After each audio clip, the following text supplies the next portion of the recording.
नमस्कार। आज 5 जून संयुक्त राष्ट्र विश्व पर्यावरण दिवस पर हार्दिक बधाई। और आज के इस अवसर पर मैं आपके लिए एक ऐसी कविता लेकर आई हूँ जो हमारी संस्कृति और प्रकृति को संरक्षित रखने का सामूहिक आह्वान करती है। आओ मिलकर बचाएं। निर्मला पतोल द्वारा लिखी हुई, जो एक आदिवासी कवित्री हैं, और उन्होंने ये कविता अपनी भाषा संथाली भाषा में लिखी थी, जिसका हिंदी अनुवाद अशोक सिंह ने किया। कवित्री के मुताबिक प्रकृति के विनाश और विस्थापन के कारण आज आदिवासी समाज संकट में है। और मैं तो कहूंगी केवल आदिवासी समाज नहीं, पूरा मानव समाज संकट में है। यही इस कविता का मूल सार है।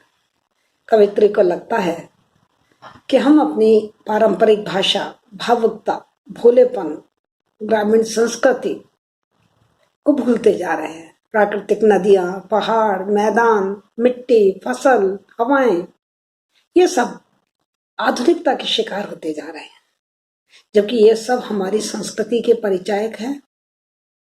हमें इन्हें बचाना होगा। आज के परिवेश में विकार बढ़ते जा रहे हैं, जिन्हें हमें मिटाना है। हमें अपनी प्राचीन संस्कारों और प्राकृतिक उपादानों को बचाना है। कवित्री का स्वर आशावादी है। वह जानती हैं कि आज घोर अविश्वास का युग है, लेकिन हमें निराश नहीं होना है।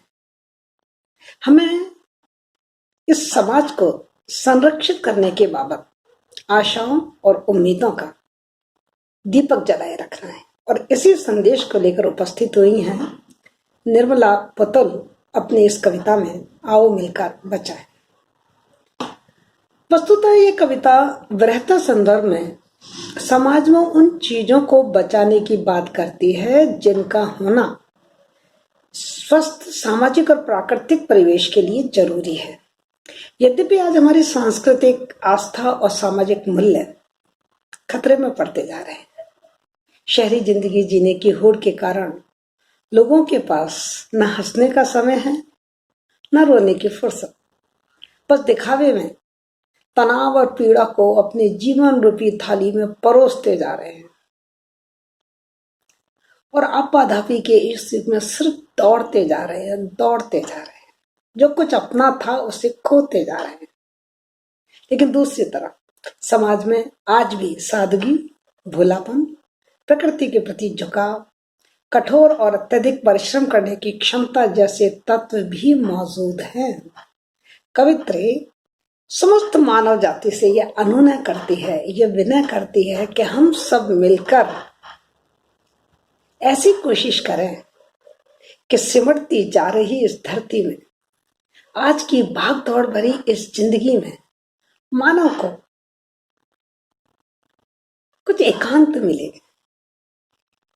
कुछ शांति मिले, कुछ मौन मिले और ऐसे पल मिले जिसमें वो अपने जीवन का लेखा जोखा कर सके। और यदि उससे कुछ अनायास गलत हो गया है तो उसके लिए आंसू बहा सके, एकांत में पश्चाताप कर सके।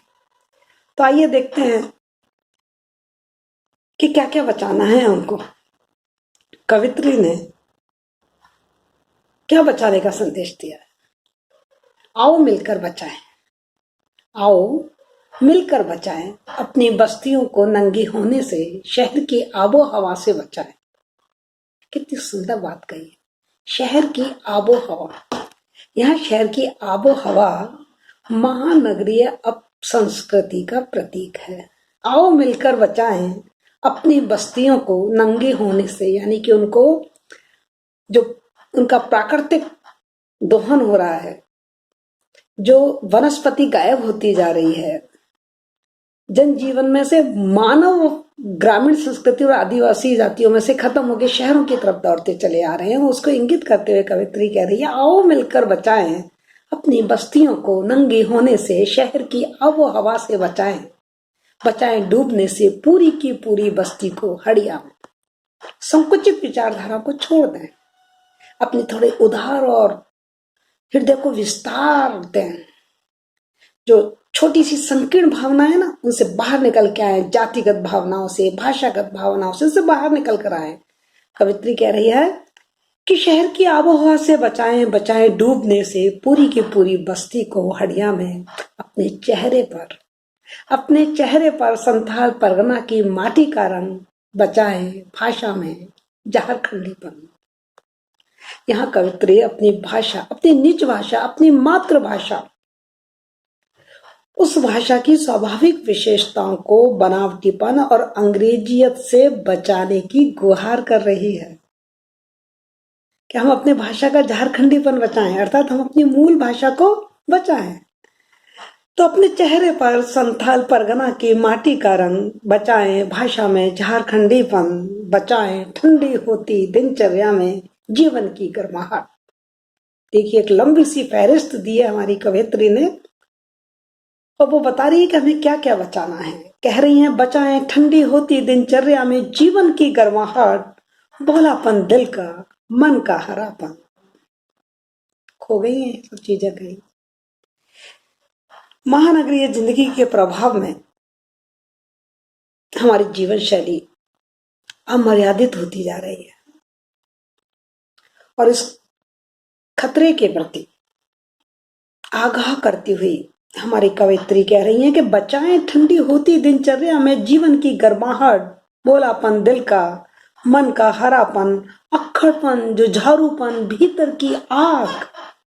क्या बचाना है हमको? भीतर की आग, स्ट्रॉन्ग विल पावर, आशा और उत्साह, विश्वास, आत्मविश्वास बचाना है। अक्खड़पन, जुझारूपन, भीतर की आग, धनुष की डोरी, तीर का नुकीलापन, कुल्हाड़ी की धार।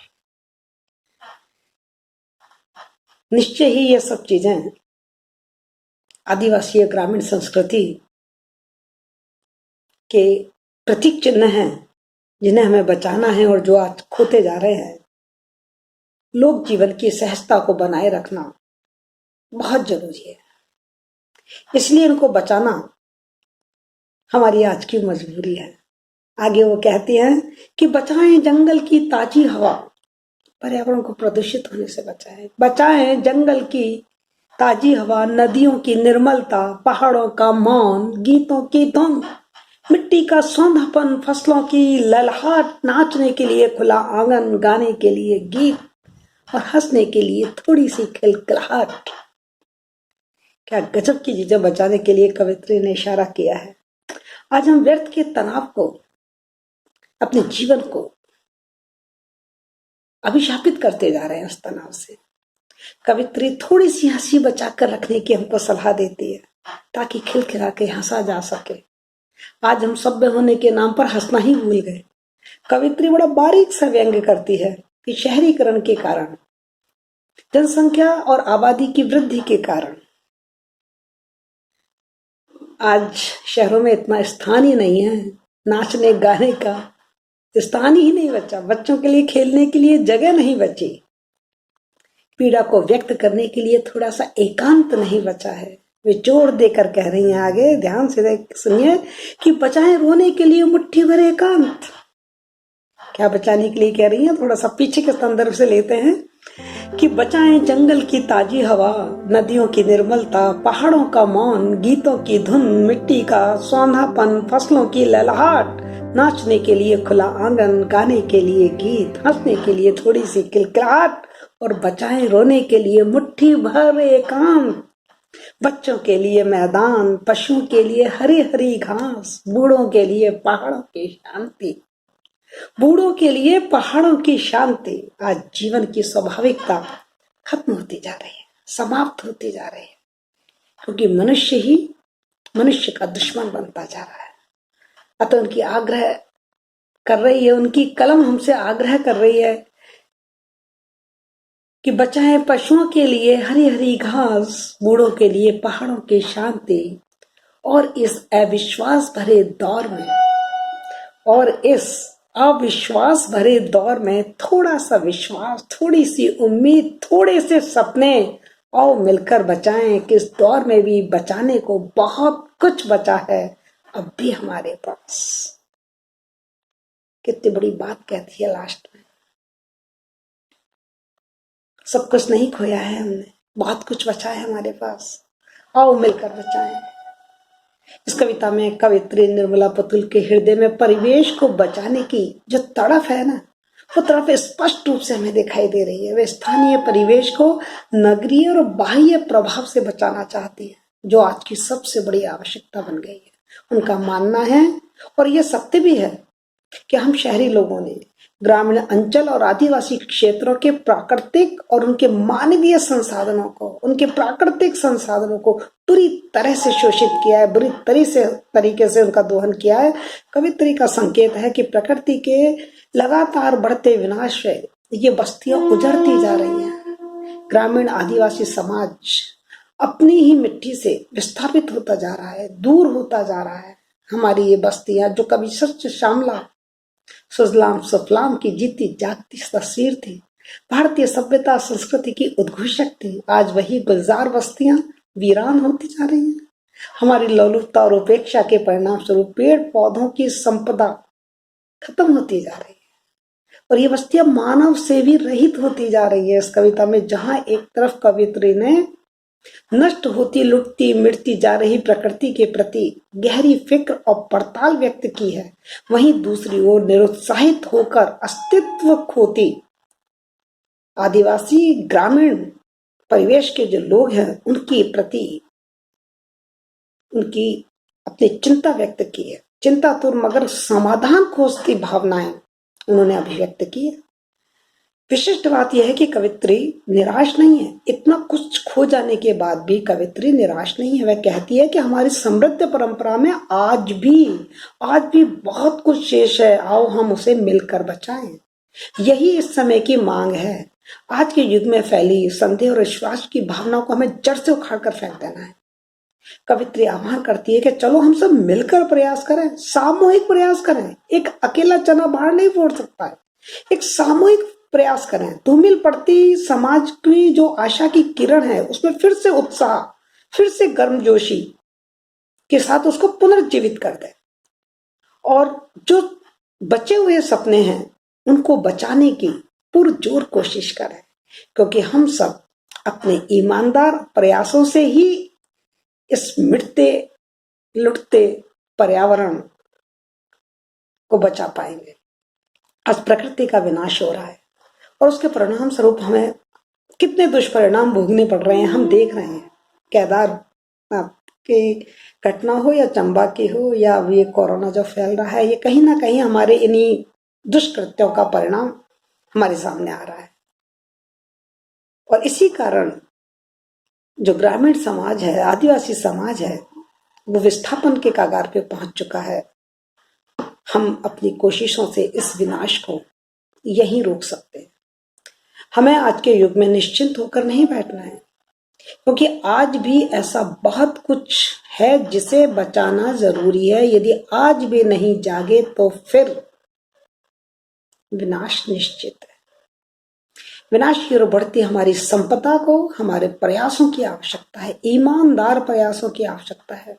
चलो मिलकर कोशिश करें। बार बार हमारी कवित्री यही कह रही है, निर्मला पुतुल, कि चलो मिलकर कोशिश करें। इस प्राकृतिक संपदा, अपनी मूल संस्कृति, अपनी सभ्यता, अपनी गौरवशाली परंपराओं को, अपने पुश्तैनी समाज को बचा लें। अंत में मैं आप लोगों से यही कहना चाहूंगी कि लोगों का विश्वास, उनकी टूटती उम्मीदों को जीवित करना, सपनों को पूरा करना, विलुप्त होते सांस्कृतिक मूल्य और निखालिस भारतीयता को सामूहिक प्रयासों के बल पर ही बचाया जा सकता है।